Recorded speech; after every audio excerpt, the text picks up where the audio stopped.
오늘 요한계시록 9장을 읽었지만 우리 지난 시간에 했던 것처럼 한 주 동안의 내용들을 짚어보는 시간을 좀 갖도록 하겠습니다. 그래서 우리가 요한계시록을 읽고 또 읽지만 사실 익숙하지가 않기 때문에 무슨 말인지 좀 이해되지 않는 부분들도 있기 때문에 간략하지만 한 주 동안 내용을 전체적으로 복습해 가면서 계시록의 말씀을 이해하고 또 앞으로 또 진행되어질 말씀들과 연관되어서 함께 이 말씀들을 방향을 잡고 가도록 하겠습니다. 자, 먼저 복습을 해보도록 할까요? 자, 1장부터 3장까지의 내용은 주로 어떤 내용이 나옵니까? 1장부터 3장까지의 내용은 바로 삼위 하나님과 교회와의 관계이죠.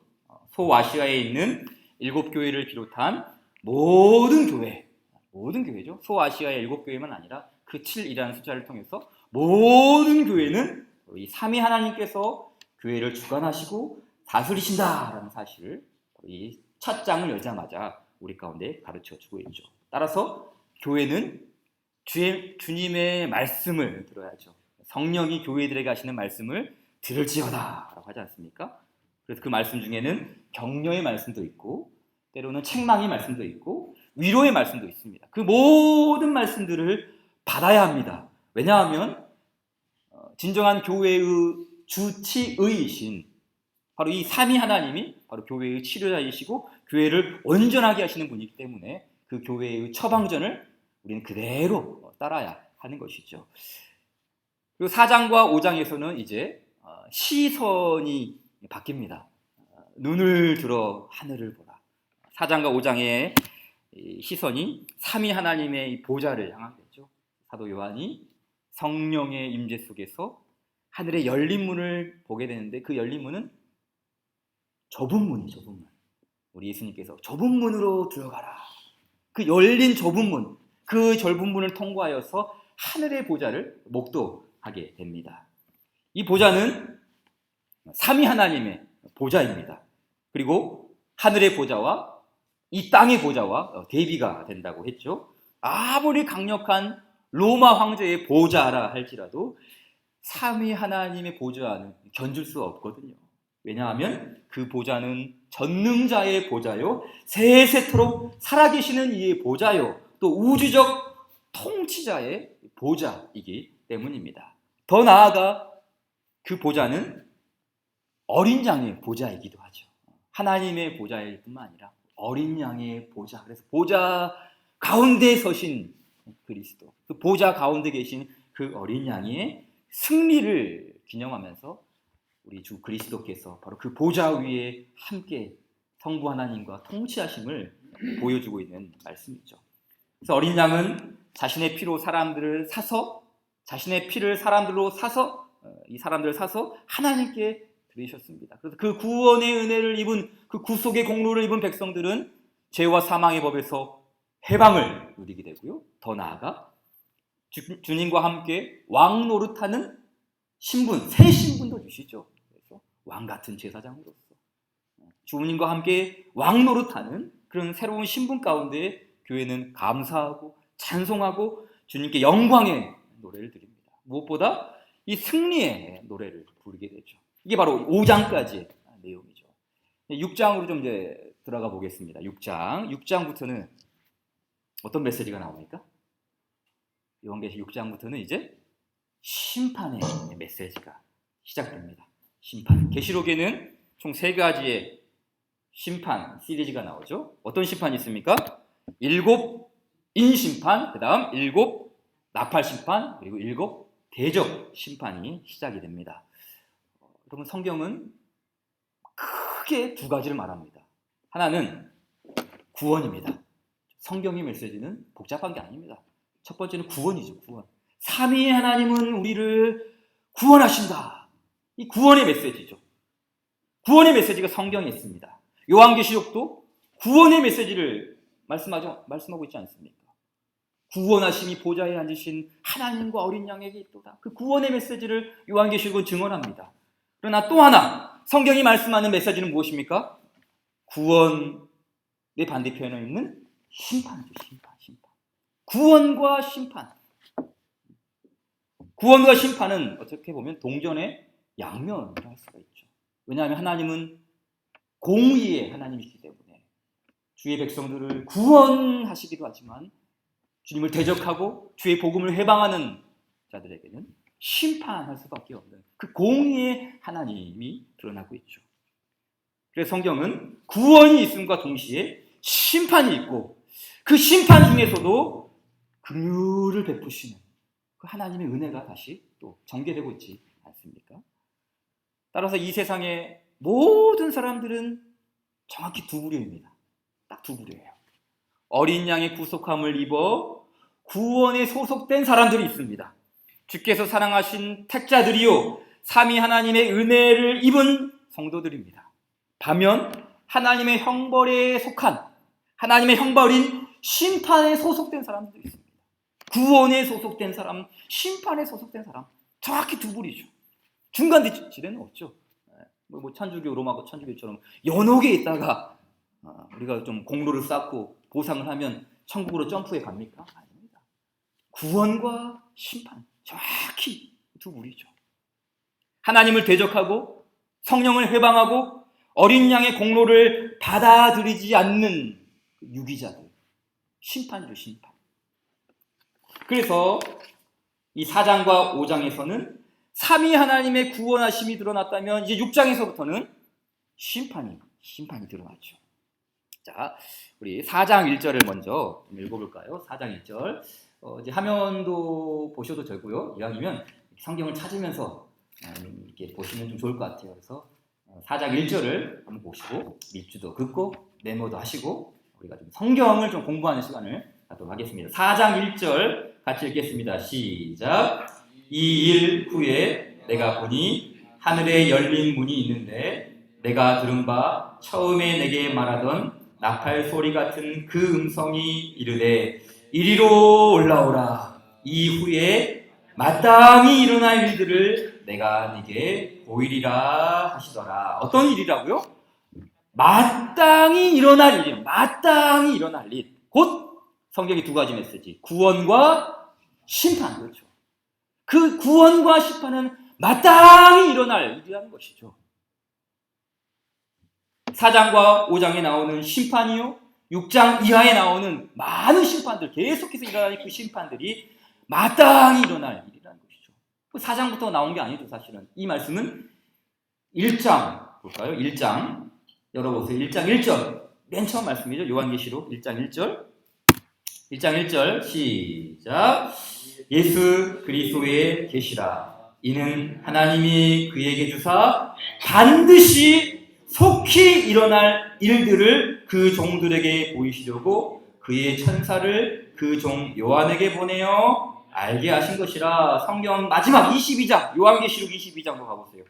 요한계시록 22장 6절 요한계시록 22장 6절 22장 6절 시작.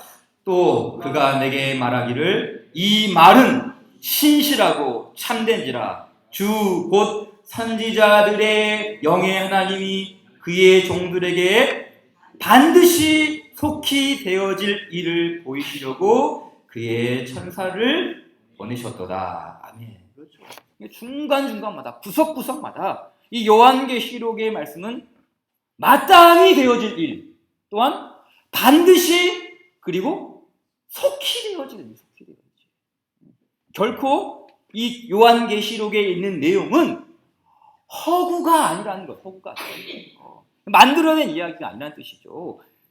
우리가 가끔씩 보게 되면은 영화, 그렇죠? 이 영화가 많이 개봉되지 않습니까? 근데 그 개봉, 특히 종말론적인 인류의 심판, 인류의 그 마지막을 다루는 재앙을 다루는 영화들이 있는데 그 영화의 그 모티브가, 영화의 동기가 다 어디서 나왔냐면 요한계시록에서 가지고 온 것들이 많아요.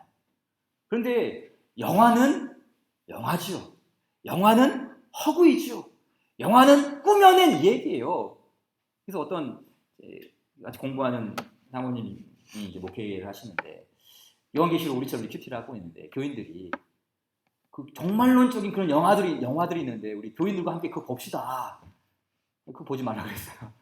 그건 다 꾸며낸 이야기거든요. 요한계시록에 있는 말씀하고 전혀 맞지 않아요.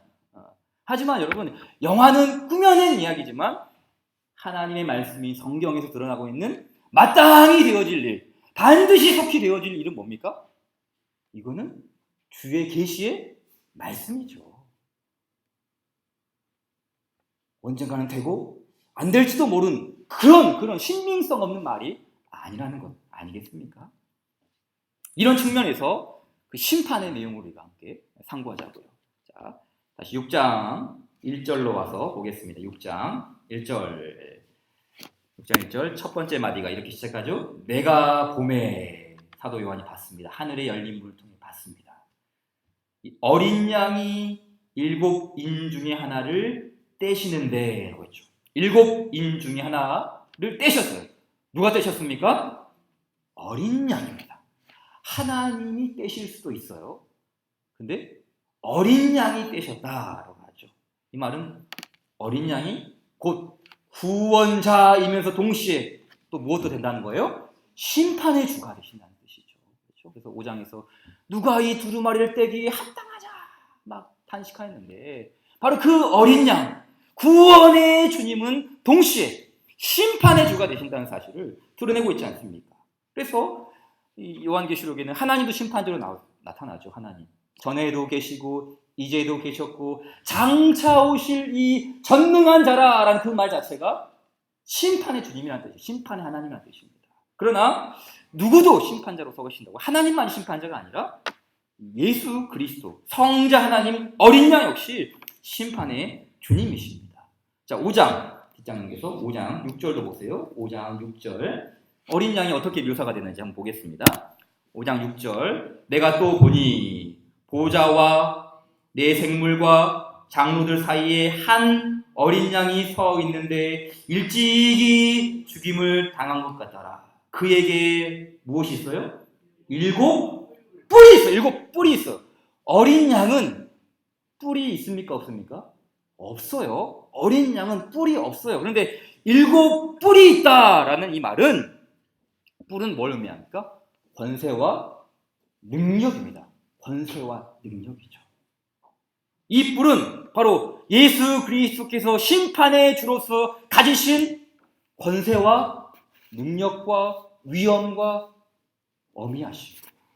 그 어린 양이지만 어린 양 그러니까 뭐 착하고 보잘것없고 약한 그런 어린 양이 아니라 7 뿔을 가지신 어린 양, 심판의 주님으로 이 예수 그리스도께서 드러나고 있는 것 아니겠습니까?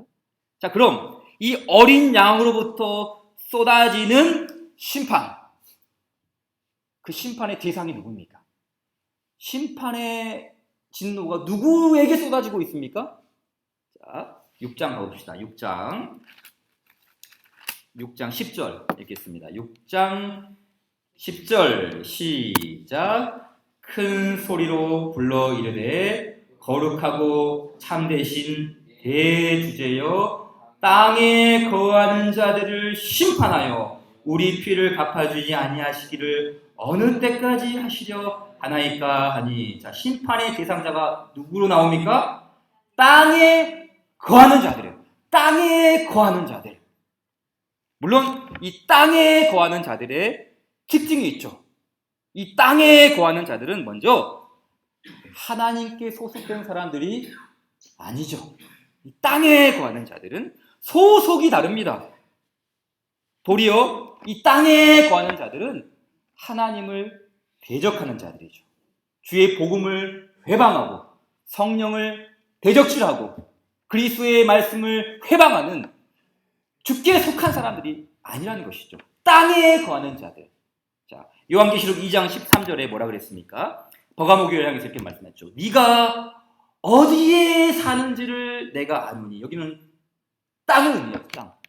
교인들이 살고 있는 지역. 네가 어디에 사는지 그 땅입니다. 땅. 그런데 거기는 사탄의 권자가 있는 데라. 곧 사탄이 사는 곳. 그러니까 땅에 속한 자들, 땅에 소속된 사람들은 무엇과 결부되어 있어요? 마귀죠, 마귀. 우상 숭배.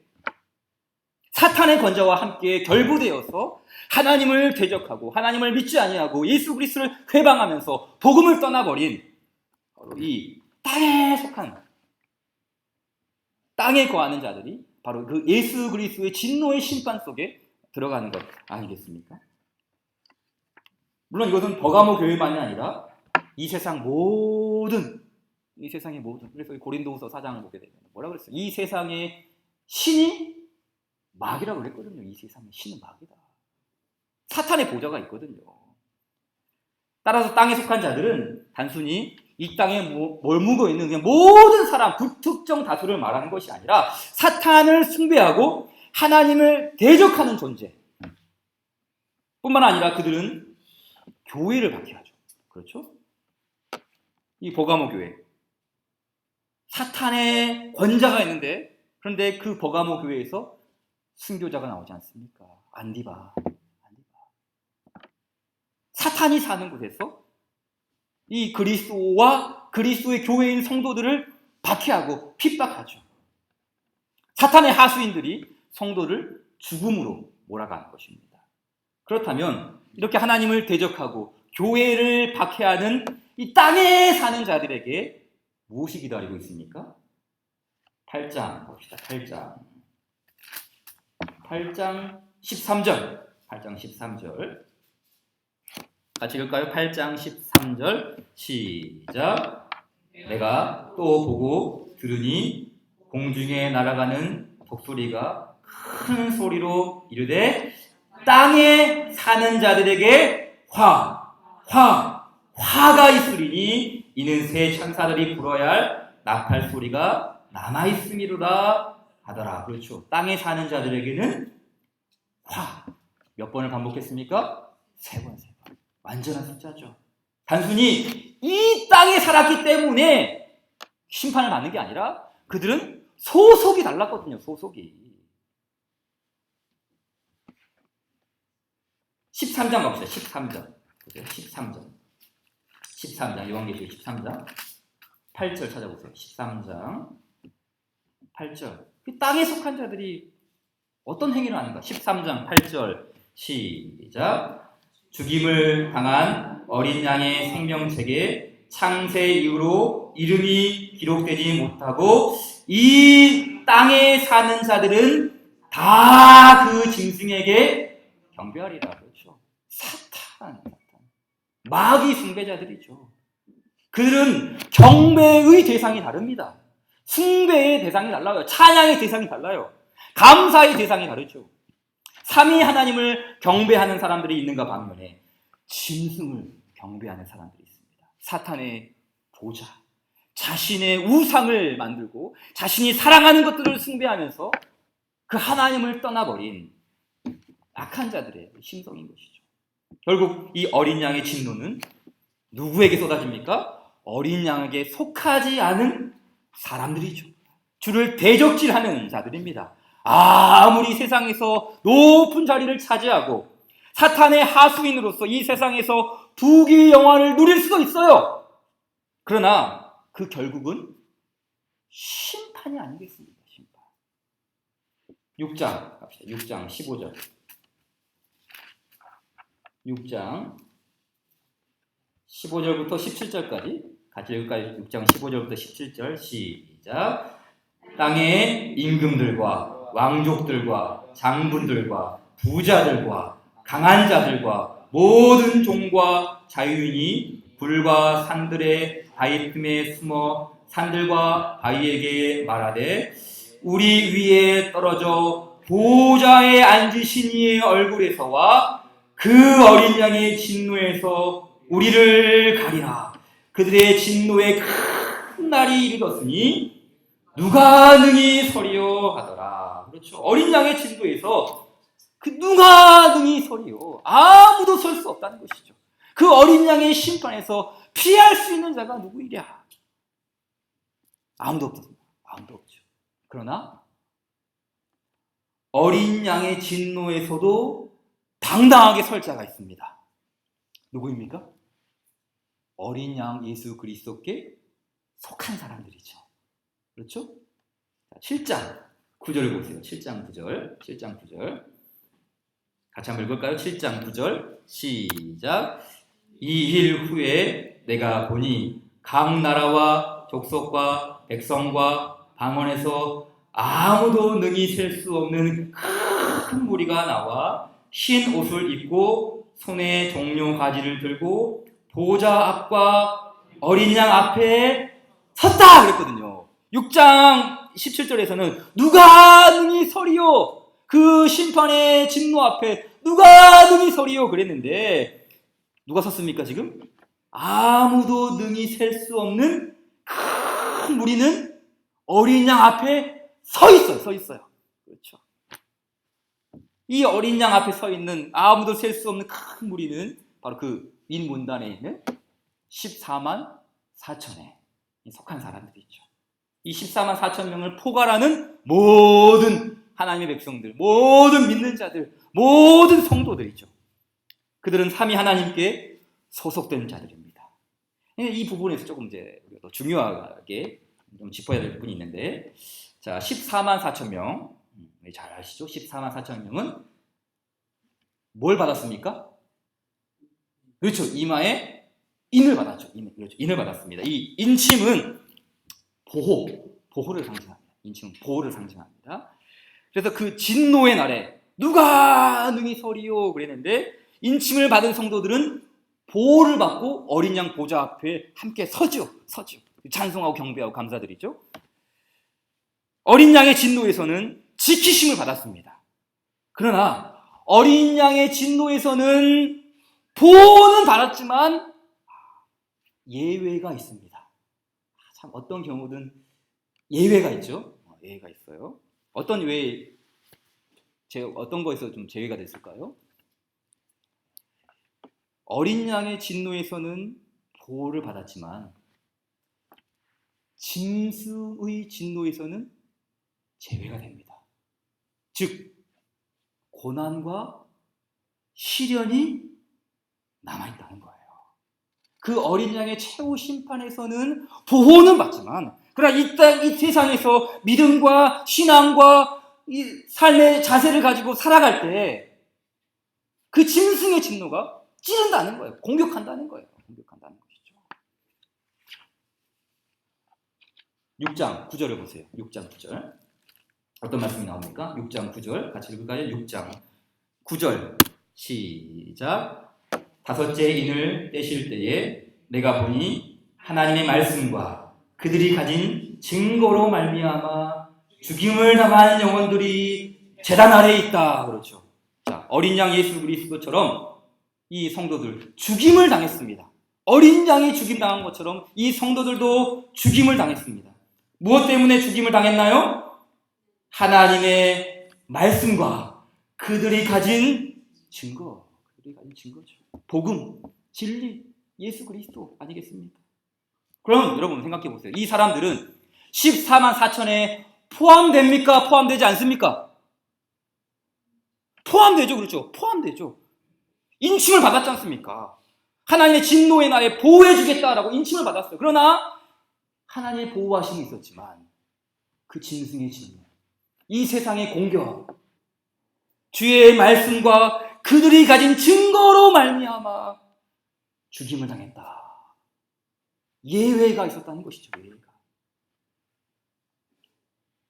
참 좀 이상하지 않습니까? 하나님의 인을 받았다면 우리 보호해 주어야 되죠. 하나님께서 지켜주셔야 하는 거 아닙니까? 다시 말하지만 하나님의 인은 어린 양의 진노에서는 보호해 줍니다. 그러나 악인들의 진노는 피해가지 않았습니다. 오히려 하나님의 인이 있기 때문에 그 하나님의 인을 받았기 때문에 오히려 그것 때문에 박해를 받은 것이 아니겠습니까? 하나님의 그 어린 양의 보혈이 그들에게 있기 때문에 주의 말씀과 그들이 가진 증거로 말미암아 죽임을 당하였다. 그래서 이 주의 백성들은 어디서부터 나오는 자라고 요한계시록 7장에서 얘기했습니까? 7장 14절. 어디서부터 나오죠? 7장 14절. 내가 말하기를 내 주여 당신이 아시나이다 하니 그가 나에게 이르되 이는 이 사람들 14만 4천 모든 하나님의 백성들, 주의 말씀과 그들이 가진 증거를 가진 사람들은 어디서 나온다고요? 환난에서 나온다.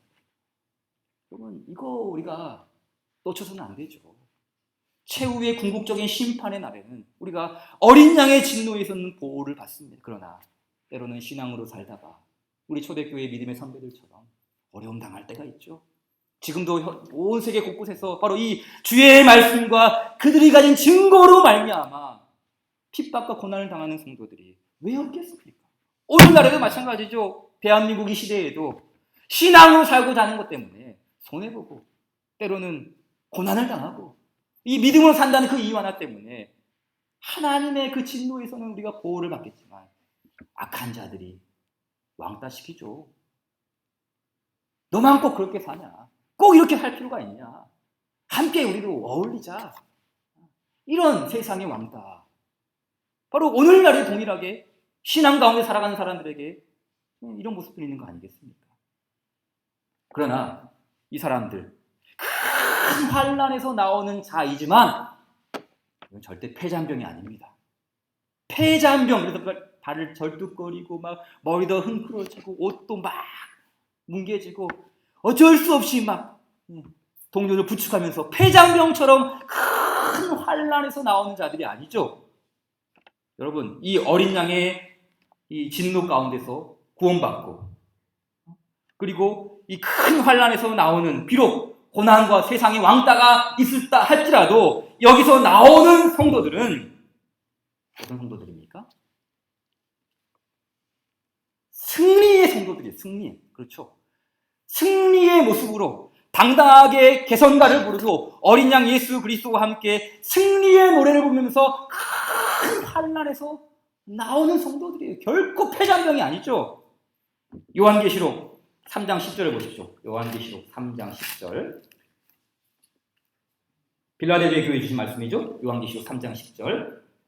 같이 한번 읽겠습니다. 시작. 네가 나의 인내의 말씀을 지켰은즉 내가 또한 너를 지켜 시험의 때를 멸하게 하리니 이는 장차 온 세상에 임하여 땅에 거하는 자들을 시험할 때라. 자, 장차 온 세상에 임할 시험의 때를 면하게 된 근거가 무엇이라고요? 인내의 말씀을 지켰다. 인내의 말씀을 지켰다. 큰 환난 속에서 믿음을 지킨 것입니다. 따라서 인침을 받은 14만 4천의 성도들은 그냥 피동적으로 하나님의 보호만 받은 게 아니야. 14만 4천 명은 구원받은 사람들이야. 이 정도의 메시지가 아닙니다. 도리어 이 14만 4천 명은 적극적으로 진취적으로 뭐 하고 있어요? 인내의 말씀을 지키고 있는 거예요. 인내의 말씀을. 죽음이여 와라, 왕따여 와라, 공격이여 와라, 손해보는 것들이 와라. 인내의 말씀을 지켰다. 인내의 말씀. 마치 전장에 나가는 군인들처럼 나는 인내의 말씀을 지키다. 그 결기, 그 사기, 군인들의 하늘을 찌를 듯한 그 충전, 사기 충천, 그거죠. 그래서 이 14만 4천은 믿음의 군사들이라는 의미가 있어요. 믿음의 군사. 단순히 하나님께서 택하신 자들이다, 보호해 주시는 백성들이다 라는 정도의 의미가 아니라 이 사람들은 그 어린 양을 대적하는 악한 자들과 마귀의 세력들, 어둠의 세력들에게 당당하게 맞서 싸우는 군사라는 의미가 있어요. 군사라는 의미지. 자, 여러분, 우리 구약을 보게 되면은 민수기죠. 민수기. 그렇죠? 민수기의 뜻이 뭡니까? 그렇죠. 백성의 수를 세다. 민수기 보면 백성들의 수를 세죠. 그런데 민수기에서 백성들의 수를 왜 셉니까? 그렇죠. 전쟁, 민수기를 넘어서 이제 여호수아와 함께 가나안 땅을 정복하죠. 그런데 그 가나안 땅을 정복하기 위해서는 군인들의 숫자가 파악이 돼야 돼. 군인들의 숫자. 그래서 어떤 지파에서는 몇 명이 있고 어떤 지파에서는 몇 명이 있고 군인들의 숫자를 파악하는 것이죠. 동일합니다. 요한계시록 27장에서 유다 지파는 몇 명이고 루벤 지파는 몇 명이고 이 수를 세는 것은 뭡니까? 앞으로 있을 큰 환란을 가지고 오는 이 악의 세력들과 싸우기 위해서, 그들과 함께 전쟁을 치르기 위해서. 그래서 인내의 말씀을 가지고 나는 싸우리라. 그 지키리라라는 그 전쟁의 이미지가 바로 이 14만 4천의 수를 세는 거기서 지금 드러나고 있는 거 아니겠습니까? 이 군사적인 맥락이 있는 것이죠. 또한 이 12지파, 자, 이 12지파 중에서 14만 4천의 지파를 수를 셌는데 가장 먼저 나오는 지파가 어떤 지파입니까? 모르겠어요. 7장 찾아보세요. 네.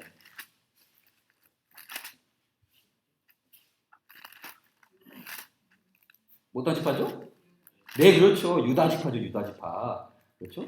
유다 지파가 가장 먼저 나옵니다. 7장 5절에 유다 지파가 나오죠.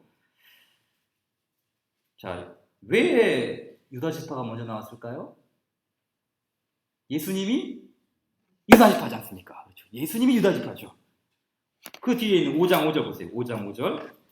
예수님은 어떻게 묘사합니까? 5장 5절. 시작. 장로 중에 한 사람이 내게 말하되 울지 말라.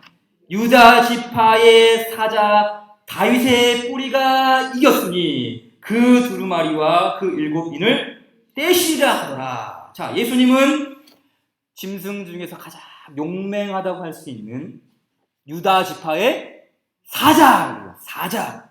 그래서 예수님을 따르는 유대 지파와 그리고 다른 모든 지파들은 이 사자의 군대입니다. 군대. 이 사자, 유다 지파의 사장인, 그래서 앞장서서 앞서 나가는 그 예수 그리스도 어린 양의 사자를 따르는 모든 군사들입니다. 모든 군사들.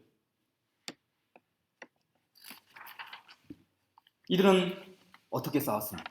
예수님과 함께 싸우는데 어떻게 싸웠습니까? 예수님 어떻게 싸우셨습니까? 죽음으로써 이 악의 세력들을 이기지 않습니까? 동일합니다.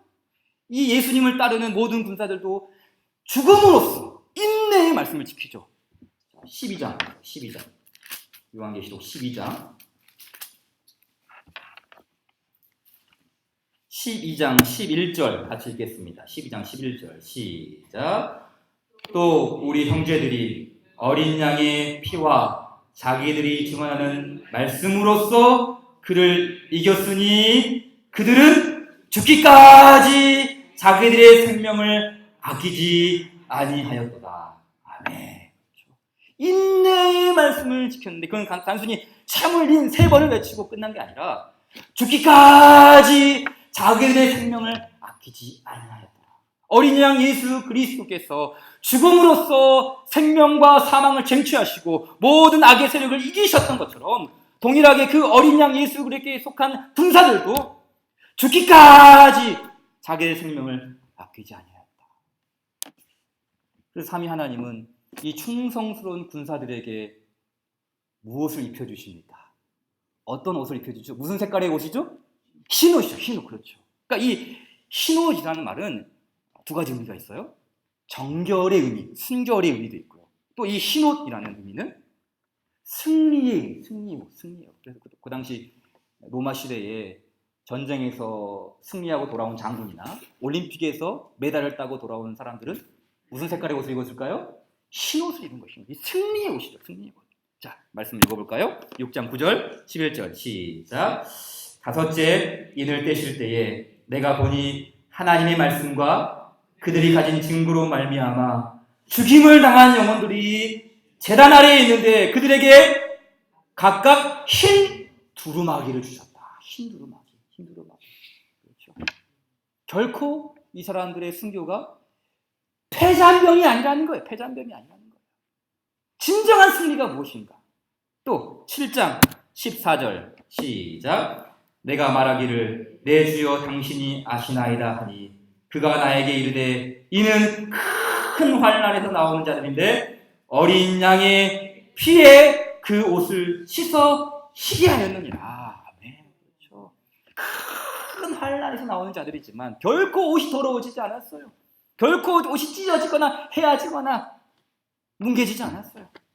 어린 양의 피, 즉 그 전쟁의 승리의 근원은 그리스도의 보혈의 공로이고 또 그들이 그 그리스도의 본받음을 따라서 담대하게 인내하면서 승리할 때까지 이 옷을 쉬게 하는 그런 은혜를 입었다. 바로 그런 말씀이 바로 여기 들어있는 거 아니겠습니까?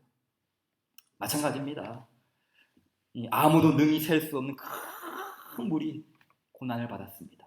죽임을 당하기도 했습니다. 큰 환난을 겪었습니다. 그러나 그것은 그들의 패배가 아니라 뭐라고요? 승리. 예수님도 죽음으로 승리하지 않았습니까? 그래서 아까 우리 맨 처음에 불렀던 찬송 중에 끝까지 이긴 자에게 흰 옷을 입히고, 그렇죠, 흰 옷, 끝까지 이긴 자에게 흰 옷을 입힌다. 어느 교회 주신 말씀입니까? 사대교회. 같이 읽겠습니다. 시작. 이기는 자는 이와 같이 흰 옷을 입을 것이요 내가 그 이름을 생명책에 결코 지우지 아니하고 그 이름을 내 아버지 앞과 그의 천사들 앞에서 시인하리라. 아멘. 바로 여기에 예수 그리스도를 본받는 믿음이 여기 있죠. 예수 그리스도를 본받는. 유다 지파의 사자 다윗의 뿌리가 이겼습니다. 죽음으로 사망을 정복하셨습니다. 이와 똑같이 주님의 교회와 성도들은 신실한 믿음과 충성으로 승리해야 될 줄 믿습니다. 결국 이기는 자들이 승리의 노래를 부르는 거 아니겠습니까? 7장 9절과 10절 보십시오. 이 일 후에 내가 보니 각 나라와 족속과 백성과 방언에서 아무도 능히 셀 수 없는 큰 무리가 나와 흰 옷을 입고, 그 다음 손에 종려가지, 맞죠? 종려가지. 예수님께서 예루살렘 성에 입성하실 때 종려나무 가지를 흔들면서 호산나 찬송하리로다 다윗의 이름으로 오시는 이 종려나무도 뭘 상징해요? 승리거든요. 그러니까 보좌 앞과 이 흰옷과 종려가지를 들고 보좌 앞과 어린 양 앞에 서서 찬송하죠. 큰 소리로 외쳐 이르되 구원하심이 보좌에 앉으신 우리 하나님과 어린 양에게 있도다. 승리의 공로를, 자신들이 누린 그 승리의 공로를 누구에게 돌리고 있습니까? 삼위 하나님께 돌리고 있죠. 찬송가 14장 가사, 주 우리 하나님이 나오는 이 4절 가사가 바로 이 요한계시록 7장 14절의 맥락이 있어요. 성삼위일체께 승리한 무리들, 여기 승리한 무리들이 바로 이 14만 4천 어린 양의 환난, 거기서부터 나오는 자들, 그 승리한 무리들. 그래서 뭐합니까? 기쁜 소리 높여서 다 감사드립니다. 승리한 무리들. 삼위 하나님께서 우리에게 주신 그 은혜의 공로를 힘입어 삼위일체 하나님께 감사와 찬송과 영광을 돌리고 있는 거 아니겠습니까? 여러분, 우리도 예수 그리스도의 공로를 힘입어 승리하기를 바랍니다. 그리고 그 모든 은덕을 하나님께만 올려드리기를 바랍니다. 자, 이제 마지막으로 8장 갑시다. 8장 9장. 시간 관계상 간략하게 가도록 하겠습니다. 8장 9장 봅시다. 자, 8장부터는 7 나팔 심판이 등장합니다. 8장부터 7 나팔 심판이 등장하죠. 자, 앞에 나온 7 인 심판은 이건 예고편입니다. 예고편에 불과합니다. 8장부터 드디어 본격적으로 심판이 시작이 됩니다. 자, 먼저 자연 세계에 큰 재앙이 일어나게 됐죠. 그렇죠? 자연 세계에 첫 번째 나팔 보니까 피가 섞인 우박과 불이 땅에 떨어집니다. 그리고 두 번째 나팔을 보니까 불 붙는 큰 산과 같은 것이 바다에 던져지죠. 셋째 나팔을 보니까 횃불같이 타는 큰 별이 하늘에서부터 떨어집니다. 또 넷째 나팔을 보니까 해와 달 3분의 1이 타격을 받습니다. 빛을 잃어버리죠. 쉽게 말해 자연 재해가 일어난 것이죠. 그러나 이것은 단순한 자연 현상이 아닙니다. 왜냐하면 이 재앙은 출처가 있기 때문이에요. 출처가 있어요. 그렇죠? 여기서 말씀 보니까 뭐라고 해요? 땅에 쏟아졌다. 이 말은 누군가가 땅으로 쏟았다라는 거예요. 또 큰 산과 같은 것이 바다에 던져졌다. 수동태. 던져졌다. 또 셋째 나팔 보니까 큰 별이 하늘로부터 떨어졌다. 넷째, 3분의 1이 타격을 받았다. 출처가 있다는 거죠. 단순히 어떤 자연 현상에 의해서 우연히 발생한 재해가 아니라 바로 이 온 세계와 우주를 다스리시는 바로 그 하늘의 보좌로부터 이 재앙이 일어났음을 암시하고 있는 것 아니겠습니까? 그리고 이 나팔 재앙은 우리 출애굽기에 나오는 10가지 재앙과 유사한 점이 많죠. 자, 우리 10가지 재앙에 보게 되면은 크게 3가지의 측면이 있습니다. 첫째, 이 10가지 재앙은 여호와 하나님의 주권을 보여주죠. 하나님의 그 다스리심과 통치하심, 애굽 세계 전체의 전역을 다스리시는 여호와 하나님의 주권을 나타내고 있고요. 두 번째는 애굽의 우상들, 그렇죠. 그래서 그 애굽의 뭐 개구리 우상, 애굽의 뭐 파리 우상, 애굽의 물고기 우상, 이거 다 무력화시키는 거. 10가지 재앙을 통해서 애굽의 우상들을 무력화시키죠. 그리고 마지막 세 번째는 이거는 애굽 배후에 있는 악한 세력과의 전쟁이죠. 단순히 바로 왕과의 싸움이 아니라, 모세와 바로 왕과의 싸움이 아니라 모세가 섬기는 여호와 하나님과 바로 왕 배후에 있는 이 악의 세력들과의 전쟁, 이 싸움을 의미하고 있는 거 아니겠습니까? 나팔 재앙도 유사하죠. 나팔 재앙도 심판을 통해서 하나님의 주권이 드러납니다. 그리고 이 악한 세력들을 심판을 통해 무력화시킵니다. 절대로 하나님을 이길 수가 없는 것이죠. 사탄과 그 사탄을 따르는 자들은 결코 하나님을 이길 수가 없죠. 그러기에 어떻게 됩니까? 더 큰 심판을 만나기 전에 깨달아야 하죠. 깨달아야 되죠. 애굽의 바로 왕, 아무리 여호와 하나님께서 큰 이적과 기사를 보여줘도 깨닫지 못하고 더욱 완고해졌죠. 동일합니다. 이 세상의 이 악의 세력들과 이 어둠의 세력, 마귀를 따르는 자들, 이런 하나님께서 일으키시는 그 심판을 통해서 뭐 해야 돼요? 깨닫고 돌이켜야 되는 거. 긍휼을 베푸시는 그 하나님께로 회개하면서 돌아오는 것 아니겠습니까? 보십시오. 8장 13절 다시 한번 읽겠습니다. 시작. 내가 또 보고 들으니 공중에 날아가는 독수리가 큰 소리로 이르되 땅에 사는 자들에게 화가 있으리니 이는 새 천사들이 불어야 할 나팔 소리가 남아있다. 아직도 남아있다. 지금 첫 번째, 두 번째, 세 번째 나팔을 불고 나서 이런 재해가 일어났어요. 그러면 여기서 좀 속된 말로 눈치가 있는 사람들, 센스가 있는 사람들, 이거는 돌이켜야 할 때다. 지금은 시간이 몇 시인가? 이거 재림의 때다. 종말의 때다. 돌이켜야 된다. 하나님 오시는 시간이다. 돌이켜야 할 시간이죠. 그런데 깨닫지 못한 사람들은 돌이키지 않는 것이죠. 아직 그 화가 남아있는데 더 큰 화가 미치기 전에 돌이켜야 하는 거 아니겠습니까?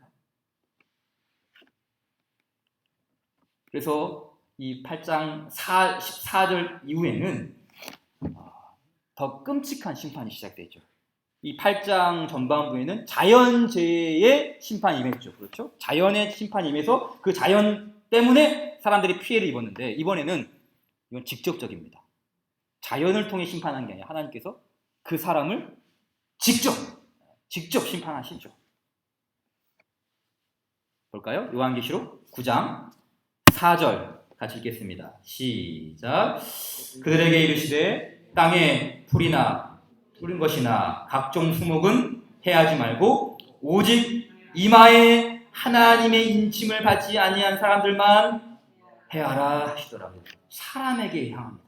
하나님의 인침을 받지 않은 사람들, 단지 선택을 받지 못했기 때문에 해를 받은 것이 아니라, 아까 말했잖아요. 이 선택을 받지 못한 것, 이마에 표를 받지 못한 사람들은 소속이 다르다고요. 이 사람들은 누구 숭배해요?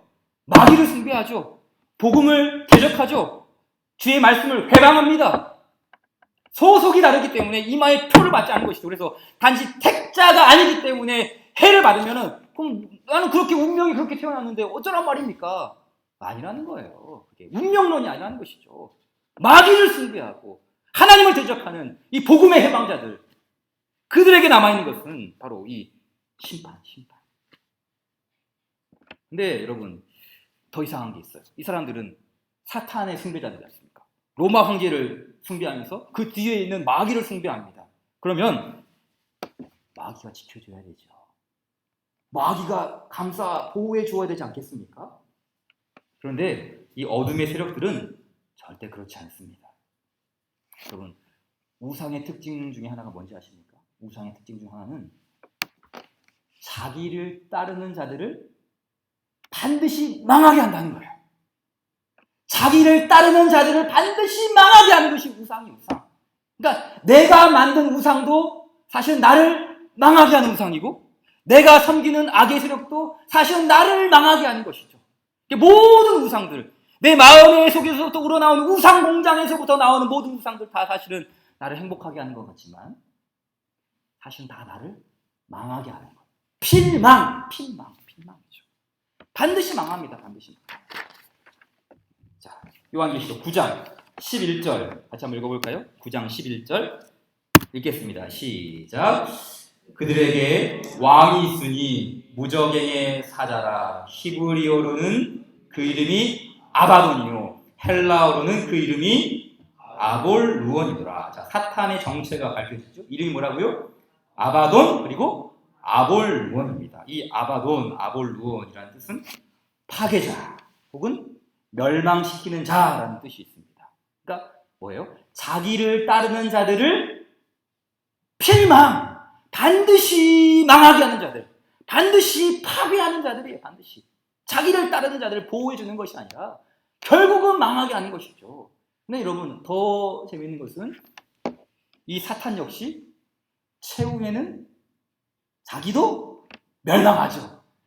멸망시키는 자가 멸망을 받습니다. 왜요? 전능하신 하나님으로부터 쏟아지는 그 진노, 절대 이 악의 세력도 이길 수 없거든요. 자, 요한계시록 20장 가보시죠. 20장 10절 보세요. 계시록 20장 10절 같이 읽겠습니다. 20장 10절 시작. 또 그들을 미혹하는 마귀가 불과 유황 곳에 던져지니 거기는 그 짐승과 거짓 선지자도 있어 세세토록 밤낮 괴로움을 받으리라. 자, 보십시오. 멸망시키는 자가 멸망당하는 자가 되지 않습니까? 파괴자가 파괴를 당합니다. 그러니 이와 같은 엄중한 하나님의 심판을 깨달은다면 돌이키는 것이 정상적이지 않겠습니까? 그러나 죄인은 하나님의 은혜가 없으면 더 완고해지죠. 더 완악해집니다. 절대로 회개하지 않아요. 이런 세상에 이런 일이 일어나고 말세의 징조들이 보이고 예수님께서 말씀하신 일들이 막 일어나는데도 불구하고 죄인들은 더 악해지죠. 더 완악해져요. 20절, 9장 20절, 20절 같이 읽겠습니다. 시작. 이 재앙에 죽지 않고 남은 사람들은 손으로 행한 일을 회개하지 아니하고 오히려 여러 귀신과 또는 보거나 듣거나 다니거나 하지 못하는 금, 은, 동과 목석의 우상에게 절하고 또 그 살인과 복술과 음행과 도둑질을 회개하지 아니하더라. 자, 결론을 맺겠습니다. 요한계시록의 심판은 분명 미래적 일입니다. 미래적, 최후 종말에 있어질 일입니다. 그러나 이 종말의 일들이 계시로 드러났죠. 그렇죠? 요한계시록을 통해서 종말에 되어질 일이지만 반드시 우리가 알고 보고 듣고 느낄 수 있도록 계시로 드러났습니다. 우리에게 이 말씀이 왔어요. 무슨 말입니까? 이거는 미래에 되어질 일, 우리가 죽으면 일어날 그런 일이 아니라 현재 얼마든지 현재에도 바로 이와 같은 심판과 그리스도의 말씀이 우리에게 지금 실현되고 있다는 사실이죠. 단순히 먼 미래에 발생할 일곱 인심판, 일곱 나팔심판, 일곱 대접심판이 아니라 지금 우리가 살아가고 있는 이 시대가 어쩌면 일곱 인심판의 시대, 일곱 나팔의 심판의 시대, 일곱 대접의 심판의 시대라고 할 수 있는 것이죠. 물론 우리는 그 시기와 그 시간은 정확히 구분할 수가 없습니다. 그러나 우리는 이 주의 말씀을 통해서 이 종말의 때를 우리가 파악하는 거 아니겠습니까? 바로 이 심판의 시기에 교회는 더욱 깨어나야 합니다. 지금 몇 시인가? 지금 우리가 살고 있는 이 시대가 지금 몇 시인가? 하나님이 오시는 지금 시간이 아닌가? 깨어있는 시간, 눈을 뜨는 시간, 깨어있는 시간을 말하는 것이죠. 따라서 이 회개는 교회에 안 다니는 사람들, 불신자들에게만 회개만 필요한 게 아닙니다. 누가 더 많이 회개해야 합니까? 교회입니다.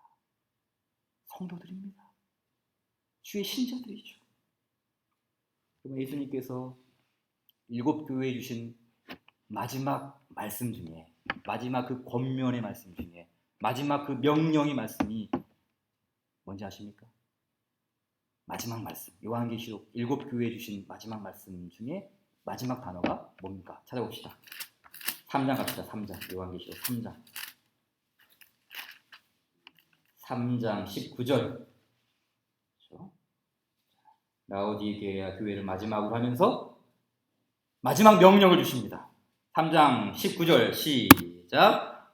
무릇 내가 사랑하는 자를 책망하여 징계하노니 그러므로 네가 열심을 내라. 회개하라. 교회에게 주신 마지막 명령의 말씀이 뭘로 끝나면 회개하라로 끝나요. 회개하라. 단순히 라오디게아 한 교회만을 주시는 말씀입니까? 아니죠. 오고 오는 모든 교회들에게 주신 말씀. 회개하라. 예수님께서 이 땅에 오셔서 가장 먼저 하셨던 말씀이 뭡니까? 회개하라. 천국이 가까웠다. 교회를 향한 말씀이죠. 여러분, 교회의 승리는 다른 데 있지 않습니다. 교회의 승리는 바로 회개에 있는 줄 믿습니다. 주님께로 돌아가는 길만이 우리가 가야 할 길입니다. 오늘 우리가 이 감사주일을 맞아 참 많이 감사했습니다. 풍성한 은혜 주신 것 감사하죠. 그러나 이 풍성한 감사를 드린 만큼 우리에게도 풍성한 회개. 늘 울어도, 늘 주 앞에 나아가도 주님 부족합니다. 주님 연약합니다. 우리의 모든 삶이 이 주께로 돌이키는 풍성한 회개의 삶이 있기를 바랍니다. 그래서 우리의 감사가 그냥 이 땅의 감사가 아니라, 일시적인 감사가 아니라 우리의 돌이킴을 받으시고 우리에게 긍휼을 베푸시는 그 하나님을 향한 세세의 무궁토록 회개로부터 오는 그 감사를 받으시는 그 하나님께서 우리에게를 받으셔서 우리를 기쁘게 여기시는, 그래서 더욱더 주의 교회가 왕성하게 주의 뜻을 행하는 그런 아름다운 감사의 삶이 넘치는 우리 교회 되기를 주님 이름으로 축원드립니다. 우리 주신 말씀 기억하며 461장 찬송에 마칩시다. 461장입니다.